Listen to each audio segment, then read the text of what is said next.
Atenção! Começa agora uma teleaula de matemática do ensino fundamental.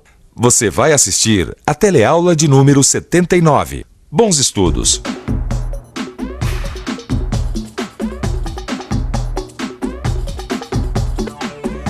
Hoje, a gente prossegue com a nossa telerevisão, retomando as principais operações matemáticas e suas aplicações. Na teleaula de hoje, você vai rever como identificar e resolver problemas que envolvam as operações elementares de matemática.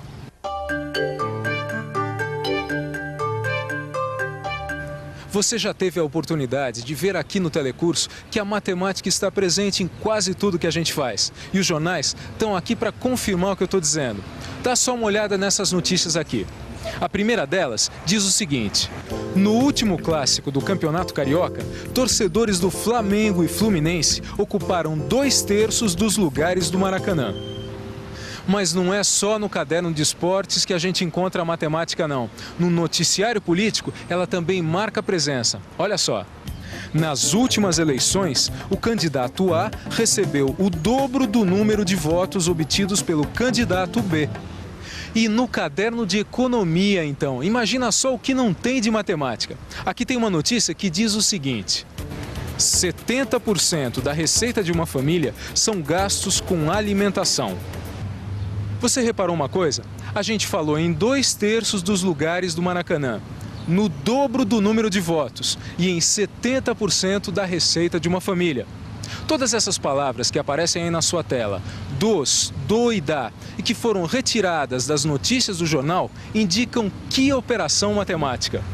Descobriu? É claro, a multiplicação. Olha, que essas palavras aí indicam a multiplicação, isso eu sei. Agora, o que eu não estou entendendo é como a gente vai calcular quantas pessoas foram ao estádio. Se 2/3 dos lugares do Maracanã estavam ocupados. Isso aí é a coisa mais simples do mundo. O jogo não é entre Flamengo e Fluminense? É claro. Está resolvida a questão. A gente sabe que os torcedores do Flamengo normalmente são o dobro do que os torcedores do Fluminense, não é isso? Então você pega o número de torcedores... Peraí, Vicente, alto lá. Peraí. Claro, a questão não é saber quantos flamenguistas ou quantos tricolores estavam no jogo. Sim. E sim o total de torcedores que ocupavam 2/3 dos lugares do estádio do Maracanã. Só isso. Tá bom. Entendeu? Se você não quer mexer nas nossas feridas futebolísticas, eu me calo. Vou só assistir aqui. O número, eu só quero saber quantos torcedores. Só isso. Ah, só isso? É. Então é fácil, peraí. Isso aí a gente já aprendeu, acho que você tá esquecido. O seguinte, no Maracanã, e isso todo mundo sabe, tem 120 mil lugares. E se foram ocupados 2/3 desses 120 mil lugares, então, fazendo as contas, eu chego ao seguinte resultado. O último Fla-Flu teve um público de 80 mil torcedores. Público esse, aliás, de maioria flamenguista, claro, né? Entendeu, Gil? Perfeitamente. Mas vem cá, e aquela segunda notícia que dizia que nas últimas eleições o candidato A obteve o dobro de número de votos do candidato B? Essa aí é mais fácil ainda, Gil. Você tem que fazer o seguinte, se o candidato Pera A... um pouquinho. Eu acho que essa daí eu sei calcular, sim. Então mata essa, vamos ver. Se o candidato A teve o dobro do número de votos, e vamos supor que o candidato B tenha recebido 65 mil votos, então o candidato A recebeu o voto de 130 mil eleitores. Olha, já aquela última notícia que a gente viu agora na TV, que dizia que uma família gasta em alimentação 70% da sua renda mensal, também é fácil de resolver, ou não é? Essa realmente não tem segredo, né, Vicente? Não tem segredo? Então eu quero ver você resolver. Perfeitamente.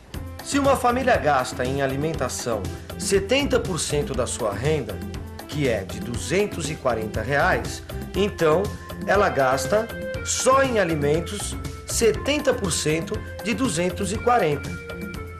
Que fazendo as contas, eu chego ao resultado de R$168. Nós estamos em um dos bairros que mais crescem em São Paulo. Só para você ter uma ideia, em 1985, a população daqui era de 200 mil habitantes. 5 anos depois, em 1990, a população já tinha aumentado 20%. De 90 a 95, a população aumentou ainda mais, em 25%. Agora eu te pergunto, qual é a população do bairro em 1995?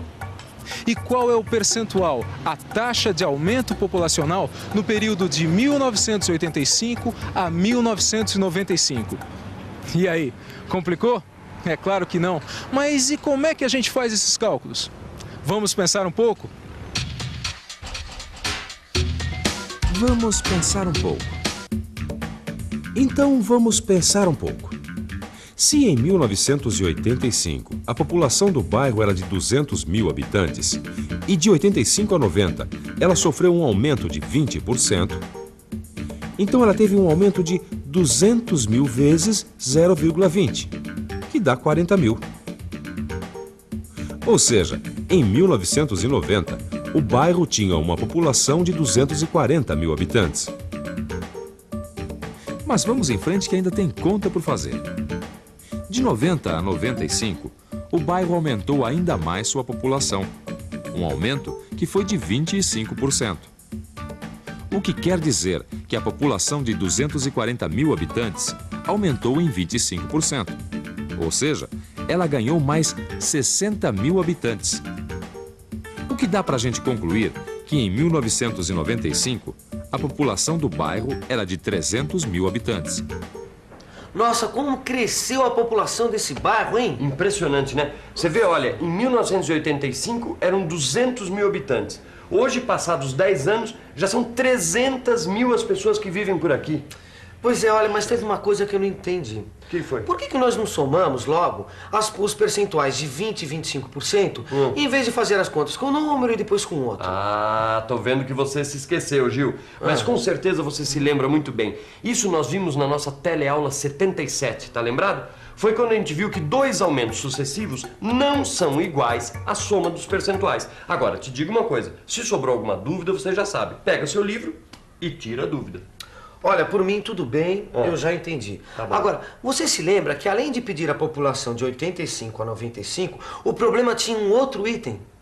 Perguntava qual é o percentual, a taxa de aumento populacional do bairro no período de 1985 a 1995. Ah, mas peraí, Gil. Isso aí também é fácil de resolver. Olha, acompanha só o meu raciocínio.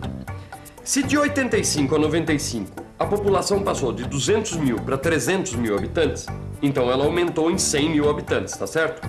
E se eu quero descobrir qual foi a taxa de aumento nesse período, é fácil. É só dividir o número de habitantes que a cidade ganhou pelo número que ela tinha quando a gente começou o cálculo. E aí está, 0,50.